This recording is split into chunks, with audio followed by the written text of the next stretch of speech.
A gente precisa respeitar isso aqui, ó. Respeitar isso aqui, ó.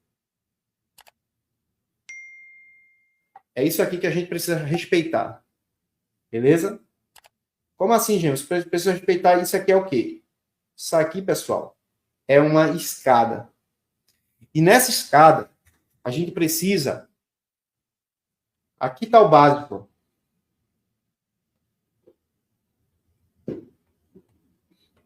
Aqui está o avançado.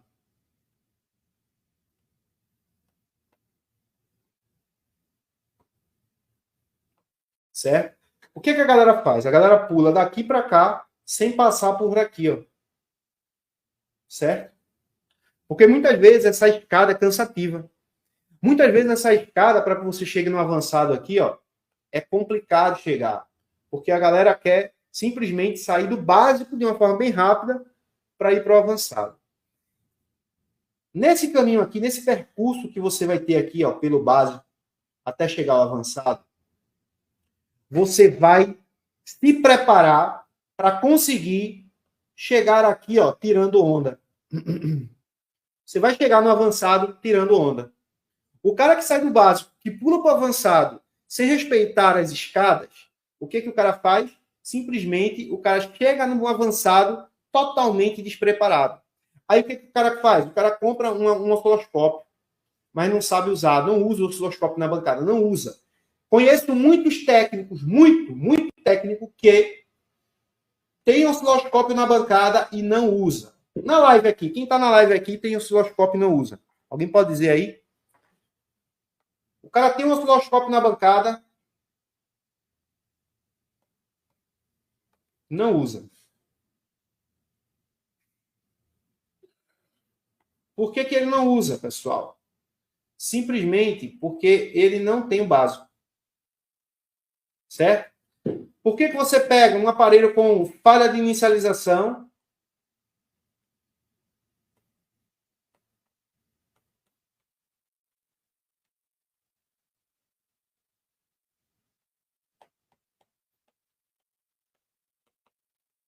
e não resolve?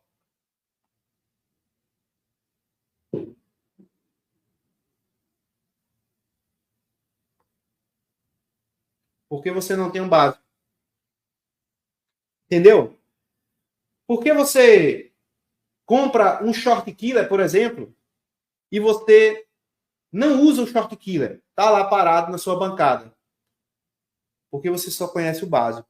Por que você compra, sei lá, uma Smartbox, sei lá, qualquer outra ferramenta aí na bancada sua e você não usa?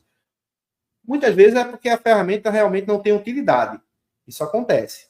Mas muitas vezes você compra uma ferramenta e você não usa porque você não tem preparação para aquela ferramenta. Tudo bem, você vai comprar uma ferramenta, muitas vezes você não sabe usar aquela ferramenta. Aí você vai passar o quê? Você vai passar alguns dias estudando ali, mas você já tem um conhecimento básico, e aí você pega ali uns 5, 6, 7 dias, 10 dias, e aí você aprende a utilizar aquela ferramenta. Mas, quando você não tem conhecimento nenhum, aquela ferramenta para você já era. Você vai pegar aquela ferramenta, vai ficar na bancada sem utilização, porque você não tem conhecimento básico, um conhecimento mínimo para poder utilizar aquela ferramenta ali. Aí você pega uma falha de inicialização, o cara começou a trabalhar com placa há 1 mês, 2 meses, 3 meses, e aí ele, vou resolver esse problema aqui agora. Aí ele olha para a placa, olha para um lado, olha para o outro da placa e não sabe nem por onde começar uma análise de inicialização. Ele está perdido ali. Aí ele vai lá perguntar a um cara que já tem um conhecimento elevado. Ele vai lá e, rapaz, eu estou precisando aqui resolver um problema na minha bancada. Eu estou com um aparelho que ele consome até 50 mAh, depois quando eu solto o pau, ele cai para zero. Aí o cara diz assim, tu vai ter que analisar isso, aquilo outro. Aí o camarada, mas o que é aquilo? O que é aquilo outro? O que é aquilo lá? Mas essa malha aqui é o quê? Cara, você não tem conhecimento para resolver aquilo. Simplesmente você não pode estar perdendo tempo para resolver, porque você não vai aprender resolvendo na hora, certo? Não existe. Tem muito técnico, galera, que eu quero que vocês entendam. Isso aqui, essas pancadas que às vezes eu dou, é para que haja, né, um efeito na mentalidade de vocês em relação às atitudes que vocês tomam. Porque tem muito técnico que às vezes ele está realmente assim, ó, vendado. Ele recebe tanta informação na internet que ele fica sem saber, pô, será que o certo é isso ou o certo é aquilo?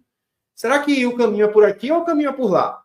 Fica totalmente perdido. Eu também já passei por isso, pessoal. Há uns anos atrás, era eu que muitas vezes estava aqui, ó, na live de algum técnico, de algum professor, observando, né, o que aquele cara tinha para me falar. E, ó, por incrível que pareça, cara, eu aprendi muito com os técnicos que trabalhavam com TV a tubo, aqueles TV a válvula e som.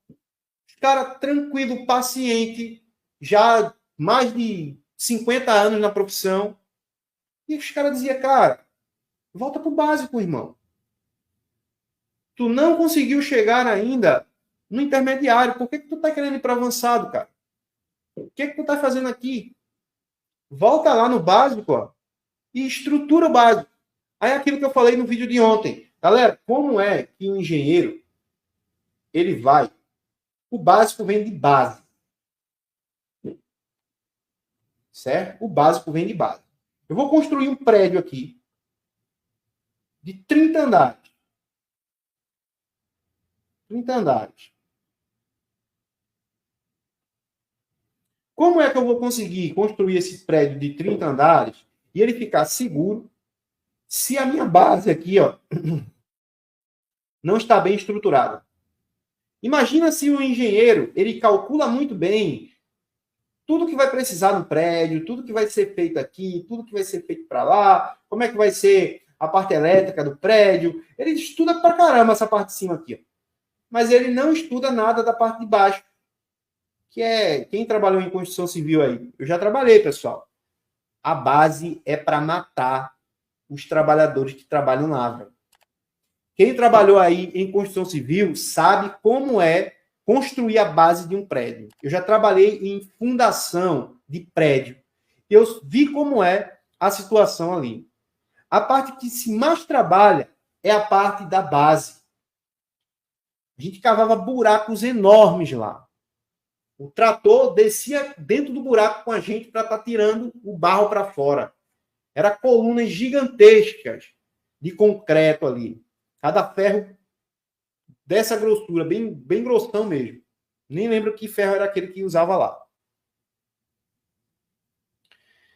Então, era um trabalho muito árduo. Aí o Elilson, né, Bodin, ele trabalhou aí em construção civil e provavelmente ele sabe como é. Então, na construção civil, pessoal, é pau. Só fica os caras que é louco ali. Certo? É porrada mesmo, no Kengo, é no sol ali, trabalho, o engenheiro entra na lama, os mestres de obra entram também, é aquela bagunça toda, mas depois que faz a base aqui, ó, estrutura a base, deixa essa base sólida, deixa essa base porreta, pode subir aqui, ó, o prédio de 30 andares tranquilo aqui, que nunca mais vai cair. Alguns até caem, né? Mas coisas raras aí. Mas o que acontece? Para que você consiga, né, subir um prédio de 30 andares, 50 andares, sei lá quantos, você precisa ter uma base estruturada. Então, para o reparo de placa de smartphone, não tem como tu evoluir, não tem como você crescer e reparar placas com falhas, com defeitos avançados, se você não estudar o básico, o simples. Vamos lá. Você vai fazer uma verificação. Eu gosto de falar sobre o setor de carga, porque é um setor bem bacana e a maioria da galera entende, né? Vamos lá. Eu estou com uma falha aqui de carga. E eu tenho aqui, vou pegar um conector do tipo V8 com 5 linhas. Certo? Essas 5 linhas vêm para cá para o IF PMIC. O que o cara tem que saber para avaliar uma falha de carga? Ele tem que entender sobre condução reversa. Certo? Aí o cara nem sabe de condução reversa, ele não sabe nem para que serve condução reversa. Aí ele começa a analisar aqui os valores, né? Começa a verificar os valores. e ele não sabe o que tem que ter aqui no pino da VBus. Não sabe o que tem que ter no pino de identificação, nos pinos de dados, dados menos e dados mais. Não sabe o que tem que ter aqui no GND, tem que ter, né? Aí não tem como não. O GND vai ficar zero. Mas, enfim, ele não sabe utilizar a escala de queda de tensão do seu multímetro para analisar isso aqui. Ele vai conseguir resolver, pessoal, uma falha de carga? Não. Aí se eu pegar e dizer para ele assim, ou alguém dizer para o cara assim, verifica as condições reversas do conector de carga. Aí o cara vai dizer assim, pô, eu não sei não. Como é que analisa? Qual é o valor que tem que ter ali? Cara, infelizmente você vai precisar assistir uma aula onde alguém ensina isso. Porque você não vai conseguir resolver o problema e aprender ao mesmo tempo ali, não. A pressão, no momento que você está precisando resolver aquele problema rápido, é muito complicado. Certo? É uma pressão muito grande. Imagine você, eu tô com um curso massa aqui, eu tô com uma apostila, eu tô com um livro top. Aí você não estuda quando está em casa. Você não tira momentos para estudar. Mas, quando você está na bancada, você precisa do conhecimento. Aí você fica maluco. Eita, poxa, deixa eu ver aqui num vídeo no YouTube. Eita, eu vou entrar lá naquele grupo lá. Deixa eu ver o curso aqui. Como é que tá o curso? Deixa eu ver se tem alguma aula falando sobre isso aqui. Cara, você não consegue aprender dessa forma. Você precisa estudar separado do seu trabalho. Estudo é estudo. Trabalho é trabalho. Você vai evoluindo com os seus estudos e aplicando aquilo que você está aprendendo no seu trabalho na bancada. Certo? Então, vamos lá. Aí vamos supor que esse técnico, ele sabe analisar condição reversa. E ele sabe que na VBus aqui deve ter entre 300, né? Vamos supor, 300 a 700 milivolts em condição reversa. Na malha de dados positivos e negativos, deve ter em torno de 300 também a 700 milivolts. Isso se tratando de aparelhos que não são Motorolas. Alguns Motorolas aí, na VBus, pode dar valores entre 100 e 200 mA. E até menos, às vezes. Aí o cara sabe a linha que está aqui na identificação, né? Entre 400 a 800. Beleza. Aí ele analisa tudo aqui, cara. Todos os valores de referência em condição reversa, tá dando tudo ok. Beleza? Aí o cara vai lá, pô, os valores tá dando tudo certo, velho. E agora?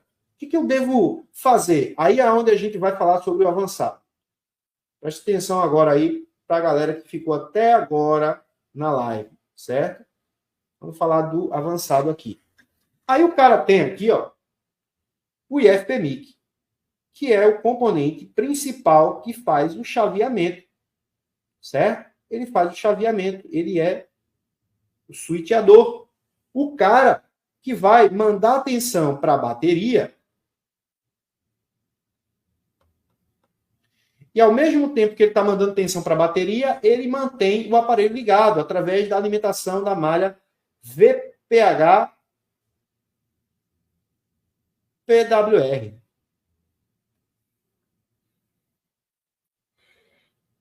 Beleza? Aqui eu tenho outra malha, que é a malha, a parte de USB. E aqui a gente tem a linha VBus, a linha de 5.1 volts. Então, pessoal, o IFPMIC, ele precisa chavear a tensão, certo? Ele vai fazer um chaveamento aqui quando é plugado um cabo, um carregador nele, no aparelho. Ele vai identificar esse cabo aqui, vai ter uma comunicação direta com a CPU da placa e a CPU enviará ordens para o IF, certo? Então aqui está o IF, aqui está a CPU. Só que é o seguinte, quando você tem uma falha de carga, a maioria da galera só verifica as linhas de USB. Aí quando verifica todas as linhas de USB e encontra todas essas linhas com valores normais aqui, aí, pô, a única coisa que pode ser é o IFPMIC. Então, vamos substituir o IF. Aí você vai lá, substituir o IF. Substituiu o IFPMIC, não resolveu, aí você agora para. E agora, meu Deus do céu, o que eu devo fazer para analisar esse setor de carga? Galera, preste atenção aqui. Todo setor da placa vai ter um microcontrolador responsável por gerenciar aquele setor. Vamos lá. No setor de RF, a gente vai ter alguns componentes que trabalham juntos para que haja rede. Mas o componente ali, pelo menos nos Androids, componente que é o cara, aquele linha de frente ali, que faz a transformação dos sinais, é o WTR. Por isso ele costuma dar muito problema na placa, em relação à rede. Então, RF, setor de rede, o WTR dá muito problema. Ele é o microcontrolador, ele é o cara, ele é o meio campo do setor de radiofrequência, ele é o modem, é aquele cara que pega o sinal analógico, transforma em digital, manda para a CPU. Pega o sinal da CPU digital, manda para fora de forma analógica. Então, ele é o meio de campo ali. Certo? Beleza. Aí a gente tem setor de iluminação. Vou botar aqui como iluminação. Vou botar BL, backlight, certo? Para abreviar aqui. Setor de backlight. No setor de backlight, que é o setor de iluminação, a gente vai ter o driver. Driver de backlight. O Octa DC-DC. Beleza? Esse cara aqui, ó, o driver de backlight, ele é um microcontrolador que vai gerenciar o setor de iluminação. Ele trabalha ali para que haja iluminação para a placa. Ok? Se der uma falha nesse cara, ou no circuito que esse cara está, não vai haver iluminação na tela. Se houver uma falha nesse cara aqui, ó, WTR, não vai haver rede. Aí a gente tem o IFPMIC, que a gente acabou de falar.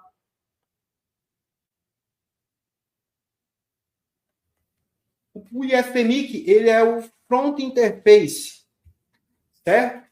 Esse Front Interface, que é o cara que está de frente ali, pegando a primeira pancada da bateria, ele é o gerenciador do chaveamento de carga do aparelho. Ele é o microcontrolador responsável para que haja carregamento perfeito. Ok? Então, esse cara aqui, se houver algum problema nele ou ao redor dele, que linhas e malhas que estão associadas a esse cara, simplesmente o IFPMIC, como ele é responsável pelo setor, não vai haver carregamento no aparelho. A gente tem aqui o CI de imagem.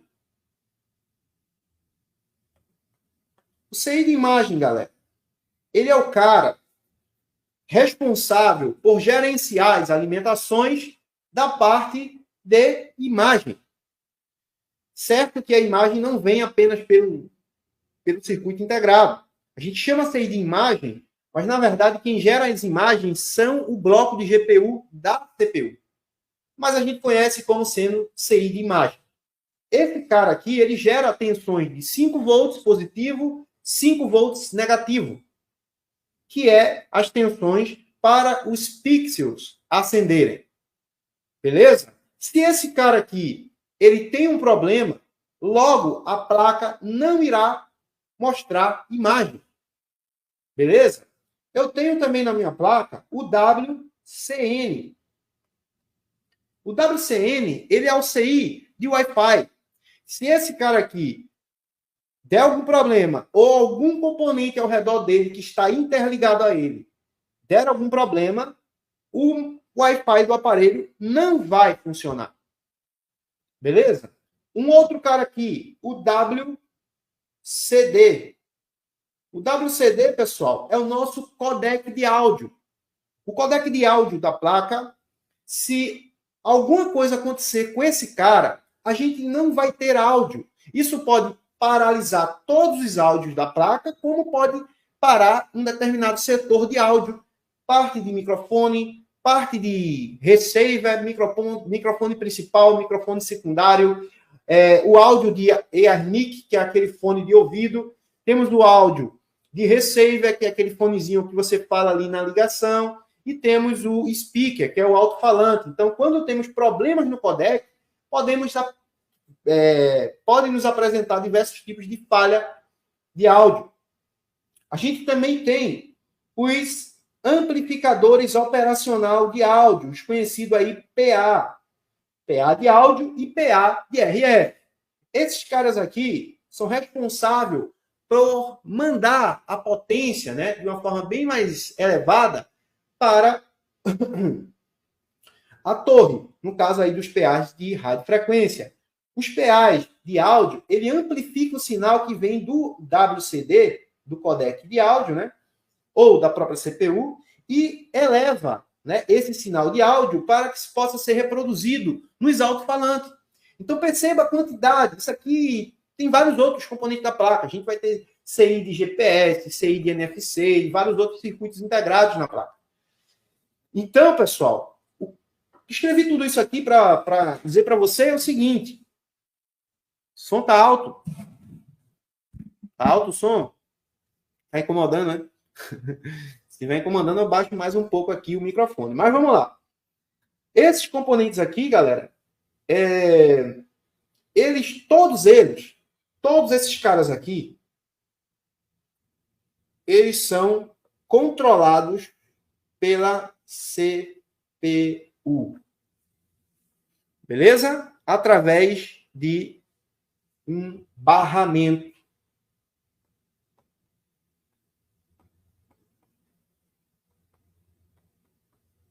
Ok? Então, tá show, tá bom. Show de bola, valeu. A CPU, para que todo o circuito, todos esses microcontroladores, eles trabalhem de forma correta e que hajam todas as atividades trabalhando ali normalmente, a CPU, ela precisa mandar informações. É a CPU quem ativa esses caras aqui. É a CPU que controla esses caras aqui. É a CPU que vai enviar informações para que esses caras façam o trabalho e o dever de casa de forma correta. Beleza? Então, quando eu tenho, por exemplo, um circuito de WCN,